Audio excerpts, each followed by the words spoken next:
बिस्मिल्लाहिर्रहमानिर्रहीम। आज का जो हमारा नेक्स्ट टॉपिक है that is structure of protein. हमने अभी पहले पढ़ा था कि प्रोटीन्स क्या होते हैं। हमें पता है कि स्ट्रक्चरल जो ऑर्गेनाइजेशन होती है वो प्रोटीन्स की डिफरेंट टाइप्स की होती है, जिसमें लीनियर सीक्वेंस को हम प्राइमरी स्ट्रक्चर कहते हैं और कॉइल्ड में सेकेंडरी आ जाता है, फिर मोर मॉडिफिकेशन होती है तो टर्शरी और इसी तरह क्वाटरनरी स्ट्रक्चर, 4 लेवल ऑर्गेनाइजेशन पाई जाती हैं प्रोटीन के स्ट्रक्चर्स में। The sequence of protein is determined by the DNA of the genes that encode the protein.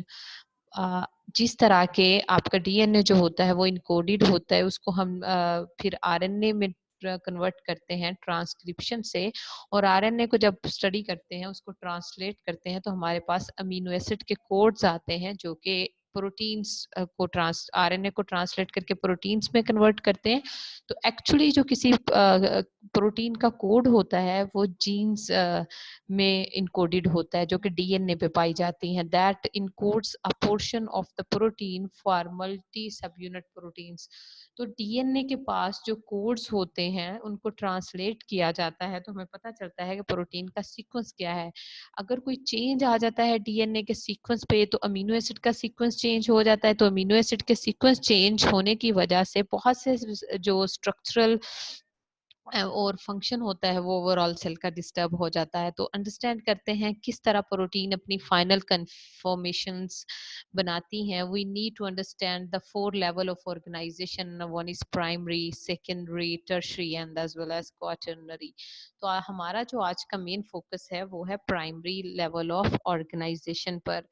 अगर आप पहले प्रोटीन देख चुके हैं तो आपको पता है कि जो प्राइमरी स्ट्रक्चर है वो बिल्कुल सिंपल स्ट्रक्चर होता है और ये सिर्फ और सिर्फ linear arrangement of amino acid से बनता है। The specific sequence of amino acid in the polypeptide. जब आपने पेप्टाइड पढ़ा था आपको पता है कि 10 to 15 यूनिट्स का जो अमीनो एसिड से मिलकर बना पेप्टाइड होता है उसे ओलिगोपेप्टाइड कहते हैं। तो मोर देन 50 अमीनो एसिड से जो मिलकर बना पेप्टाइड होता है उसे पॉलीपेप्टाइड कहते हैं। तो पॉलीपेप्टाइड एक्चुअली लीनियर स्ट्रक्चर या प्राइमरी स्ट्रक्चर होता है अमीनो एसिड का। इसमें आप देखें कि ये एक अमीनो एसिड है और इसका एक एंड जो है वो अमीनो ग्रुप रखता है, अदर एंड कार्बोक्सिलिक ग्रुप रखता है, और एक अमीनो एसिड का कार्बोक्सिलिक ग्रुप अगले अमीनो एसिड के अमीनो ग्रुप के साथ बॉन्ड बनाता है जिसे हम पेप्टाइड बॉन्ड कहते थे। हमने देखा था इस बॉन्ड की फॉर्मेशन के नतीजे में एक वाटर का मॉलिक्यूल रिलीज होता है। तो इस तरह इसमें 1, 2, 3, 4 एंड 5 अमीनो एसिड का ये एक पेप्टाइड है। और अमीनो एसिड का जो कार्बोक्सिलिक एंड होता है उसे सी टर्मिनल कहते हैं, और सी टर्मिनल जो होता है वो नेगेटिवली चार्ज होता है। और अमीनो एसिड का जो एन वाला अमीनो ग्रुप वाला एंड होता है उसे हम एन टर्मिनल कहते हैं और वो पॉजिटिवली चार्ज होता है। जो लीनियर प्राइमरी अमीनो एसिड्स होते हैं इनमें पोलैरिटी पाई जाती है। पोलैरिटी किस तरह पाई जाती है? जिस तरह आप देखें ये कार्बोक्सिलिक ग्रुप है, ये नेगेटिवली चार्ज है, अमीनो ग्रुप जो है वो पॉजिटिवली चार्ज है। 2 poles are present in a single peptide. तो अमीनो एसिड की क्वालिटी है कि पॉलीपेप्टाइड में इनमें पोलैरिटी पाई जाती है। ज्यादातर जो चेन में अमीनो ग्रुप प्रेजेंट होते हैं ये अल्फा अमीनो ग्रुप्स होते हैं। और तो पोलैरिटी के बाद एक एंड जो होता है वो अल्फा कार्बोक्सिलिक जो होता है नेगेटिवली चार्ज होता है, और दूसरे का अल्फा माइनो ग्रुप जो होता है अल्फा कार्बन के साथ वो पॉजिटिवली चार्ज होता है। तो ये जो है ना nitrogen carbon carbon carbon nitrogen carbon carbon nitrogen, तो ये जो चेन होती है इसे backbone chain of amino acid कहते हैं। आपको अगर पता हो तो पेप्टाइड बॉन्ड रेजिस्ट करता है, रोटेट नहीं करता। पेप्टाइड बॉन्ड का रोटेशन करेक्टर नहीं है। तो ये एज अ हम जब सेकेंडरी स्ट्रक्चर पढ़ेंगे हम देखेंगे कि एक बैक बोन होती है अमीनो एसिड की जो किससे मिलकर बनी होती है, वो इसी सीक्वेंस से मिलकर बनी होती है। जो कार्बन नाइट्रोजन कार्बन का ये जो बॉन्ड है ये स्ट्रॉन्ग रेजिस्टिंग बॉन्ड है, ये बैक बॉन्ड के तौर पे एक्ट करता है। और ये जो अमीनो एसिड्स है ना 5 अमीनो एसिड, 5 रेजिड्यूज हैं पॉलीपेप्टाइड चेन के amino acid, 1 residue, 2 residue, 3 residue. तो जो अमीनो एसिड होते हैं each amino acid is called as residue. Polypeptide chain में मौजूद एक अमीनो एसिड को अमीनो एसिड रेजिड्यू कहते हैं। That is second amino acid residue, third amino acid residue. ये जो ग्रीन कलर में शो किया गया है एक्चुअली ये एक अमीनो एसिड का दूसरे अमीनो एसिड से जो पेप्टाइड बॉन्ड बनता है उसका लिंकेज शो किया गया है। ठीक है, तो polypeptide chain consists of the repeating units of final makeup. This is called as backbone. This is repeating unit: nitrogen carbon, nitrogen carbon, carbon nitrogen, carbon carbon nitrogen. These are repeating unit termed as backbone of polypeptide chain. तो polypeptide chain जो है वो variable होते हैं, इनकी energy level different होते हैं। इनमें दो तरह की बॉन्डिंग पाई जाती है। एक पोलीपेप्टाइड चेन की दूसरे पोलीपेप्टाइड चेन के साथ एबिलिटी होती है अट्रैक्ट करने की। अब वो किस तरह से अट्रैक्ट करते हैं, अब ये देखें यहाँ पर जो आपके पास अमीनो ग्रुप है, इस पे जो होता है ये most negative electronegative than hydrogen, तो हाइड्रोजन जो होगा वो पार्शियली पॉजिटिव चार्ज हो जाएगा। तो ये दूसरे अमीनो एसिड का जो ग्रुप होगा कार्बोक्सिलिक एसिड, वो पार्शियली नेगेटिव चार्ज हो जाएगा। तो पार्शियली ये वाला पार्शियली पॉजिटिव और पार्शियली नेगेटिव चार्ज, ये जो कार्बोक्सिलिक और अमीनो ग्रुप हैं, ये अपने सामने आने वाले दूसरे चेन के साथ बॉन्ड बना लेंगे। यहाँ पर ये देखें, यहाँ पर पोलैरिटी की वजह से पार्शियली पॉजिटिव चार्ज आ जाता है, यहाँ पर पोलैरिटी की वजह से पार्शियल नेगेटिव चार्ज आता है। ये दूसरे चेन के अमीनो ग्रुप को, हाइड्रोजन को अपनी तरफ अट्रैक्ट करके उसके साथ जो बनाएगा बॉन्डिंग, वो हाइड्रोजन बॉन्डिंग होगी। हम आगे देखेंगे किस तरह केमिकल स्ट्रक्चर में ये हाइड्रोजन बॉन्डिंग में आता है। तो इस तरह ये अपने ऊपर आने वाले दूसरे पॉलीपेप्टाइड चेन के साथ हाइड्रोजन बॉन्डिंग बना लेता है। तो हाइड्रोजन जो हो बॉन्ड्स होते हैं वो नाइट्रोजन और हाइड्रोजन ग्रुप और कार्बन और ऑक्सीजन कार्बोक्सिलिक ग्रुप की वजह से होते हैं। इनमें हाइड्रोजन डोनर ग्रुप जो होता है वो NH ग्रुप होता है, और हाइड्रोजन बॉन्ड एक्सेप्टर ग्रुप जो होता है वो CO ग्रुप है। अब इसमें देखें, ये हाइड्रोजन डोनर ग्रुप है और ये दूसरे वाले अमाइनो ग्रुप के हाइड्रोजन के साथ रिएक्ट करेगा, तो ये हाइड्रोजन ग्रुप एक्सेप्टर है। तो आगे हम देखते हैं कि ये अगर हम इस चेन को कट करके देखें लाइक दिस, अगर हम इसको यहाँ से स्टडी करते हैं इस चेन को, सॉरी, अगर इस चेन को कट करके हम टू पोर्शंस में देखते हैं तो हम देखते हैं कि जो पॉलीपेप्टाइड चेन है इसका डबल करेक्टर होता है, मतलब इसका डबल बॉन्ड करेक्टर पाया जाता है, जिसकी वजह से इसकी डिस्टॉर्शन इतनी इजी नहीं होती और रोटेशन भी इतनी इजी नहीं होती।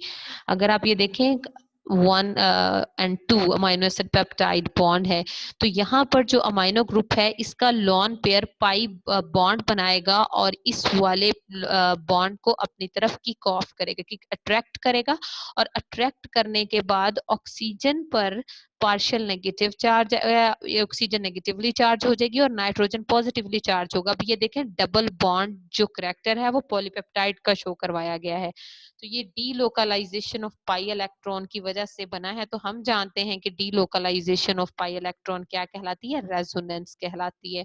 तो इसकी वजह से स्टेबिलिटी भी बढ़ती है किसी भी मॉलिक्यूल की, which mean double bond character mean this is the basic reason जो हमने ऊपर कहा था ना कि ये जो हमारा बॉन्ड है, पेप्टाइड बॉन्ड है, ये बैक बॉन्ड के तौर पे एक्ट करता है, ये रोटेशन शो नहीं करवाता। ये क्यों रोटेशन शो नहीं करवाता है, क्योंकि इसके पास रेजोनेटिंग पाई बॉन्ड की वजह से डबल बॉन्ड पाया जाता है।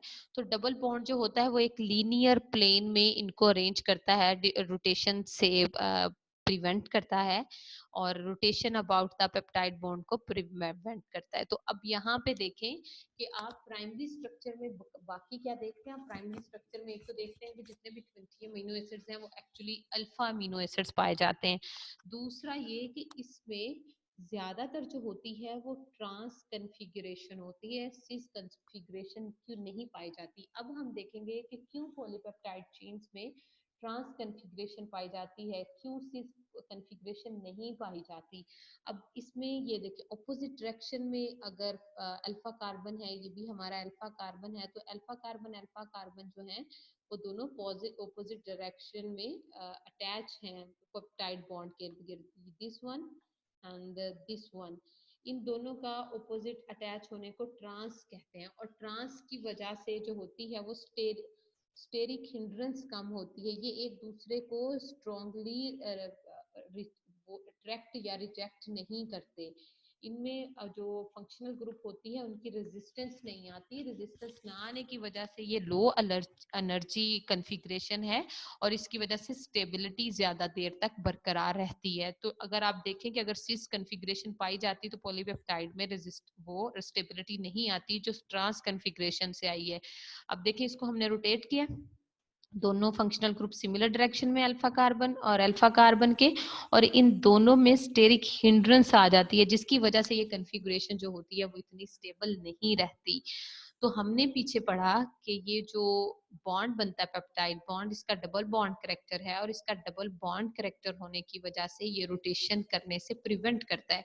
तो फिर क्वेश्चन यहाँ पे ये है, वो कौन से बॉन्ड हैं जो अपने आप को रोटेट करवा के सेकेंडरी स्ट्रक्चर प्रोटीन्स के बनाते हैं।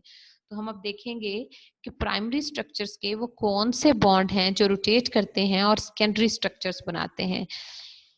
मेजोरिटी जो होती है केसेस में वो ट्रांसपेप्टाइड पाया जाता है, और यही अरेंजमेंट होती है, यही ज्यादा फेवरेबल होता है।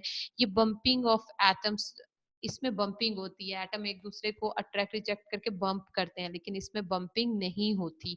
तो बम्पिंग ना होने की वजह से ये स्टेबिलिटी पाई जाती है। अब ये एक अमीनो एसिड देखें, ये उसका पेप्टाइड बॉन्ड है, उस एक अमीनो एसिड के स्ट्रक्चर में देखें, कार्बन और कार्बन के दरमियान जो बॉन्ड है वो रोटेट करते हैं, ना कि peptide bond. Peptide bond rotation show नहीं करता।